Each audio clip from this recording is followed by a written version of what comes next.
뭐 성함은 제가 특별히 말씀을 안 드려도 알고 오셨었겠지만 이름 걸고 수업을 갖다가 해드려야 돼요. 그래서 여기에 합격하러 오셨으니까 끝날 때까지는 적어도 많은 분들 갖다가 합격이라고 하는 그 목표에 도달할 수 있도록 이렇게 제가 도움을 드려야 될 걸로 이렇게 있습니다. 그래서 열심히 하겠다라는 의미에서 이름을 써드린 겁니다. 시험 끝나면 잃어버리셔도 되죠. 자, 이제 뭐 여러 가지 얘기가 있겠지만 오늘은 학원이라고 하는 데가 이제 일단 오시게 되면은 그래도 오리엔테이션이라든가 이게 없기 때문에 간략하게 좀 설명을 드릴 몇 가지가 있습니다. 그래서 그것만 몇 가지 말씀을 드릴게요. 종합적인 수험 대책은 제가 말씀을 드리진 않겠습니다. 민법에 대한 것만 말씀을 드릴게요. 우리 민법이라고 하는 거는요, 크게 민법 총칙이라고 하는 부분이 있고, 그 다음에 재산관계로서 물권과 채권으로 나누게 되고, 그 다음에 가족관계로서 친족과 상속으로 나누어지게 됩니다. 그래서 재산관계가 있어요. 재산관계. 그 다음에 가족관계. 이렇게 있는데 이 재산관계는 물건에 대해서 직접 지배할 수 있는 권리는 물권이라고 하는 게 있습니다. 물권. 그래서 물권이라고 하는 거는요, 물건을 갖다가 대상으로 해가지고 권리를 갖다 행사할 수 있는 권리를 말해요. 그래서 물건에 대한 것이다. 이 물건에 대한 건요, 소유권이라고 하는 건 내 거다라고 하는 관념이 있게 되면은 절대로 다른 사람의 간섭을 받지 않죠. 그래서 이러한 것들은 배타적 지배성이라는 말을 씁니다. 배타적이라는 말은요, 다른 사람의 간섭을 받지 않는 거죠. 그래서 타인을 갖다가 배척한다 이렇게 생각하시면 돼요. 그래서 간섭받지 않는 절대적 지배권이고, 그 다음에 채권이라고 하는 게 있어요. 채권. 채권이라고 하는 건요, 사람의 행위를 갖다 요구할 수 있는 권리입니다. 그래서 특정인 갑이, 특정인이에요. 또 다른 특정인 을에 대해서 일정한 행위를 요구할 수 있는 권리이다. 이게 중요한 겁니다. 일정한 행위.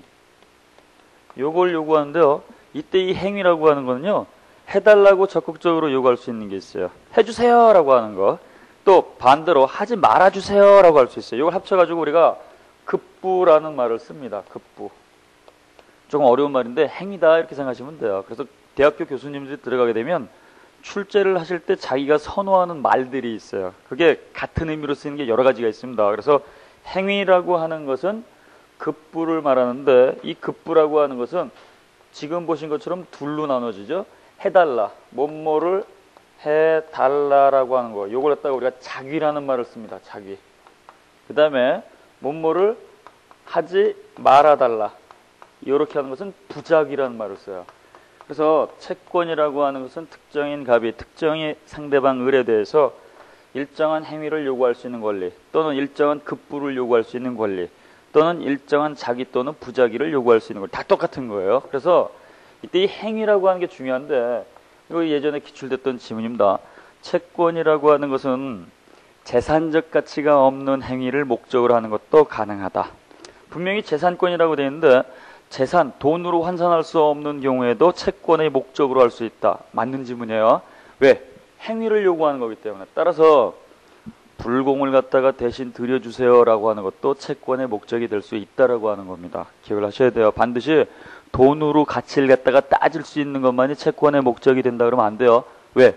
행위를 요구하는 거니까 상대방이 행위를 대신해 주는 거는 전부 다 채권의 목적이 될 수 있다. 그래서 가장 대표적인 것이 돈을 대신 주세요, 돈 주세요 하는 건 이건 물론 채권이지만 그 돈으로 표시하지 않는 것도 채권의 목적이 될 수 있다. 기억을 하시면 되겠습니다. 자, 그 다음에 가족관계라고 하는 게 있어요.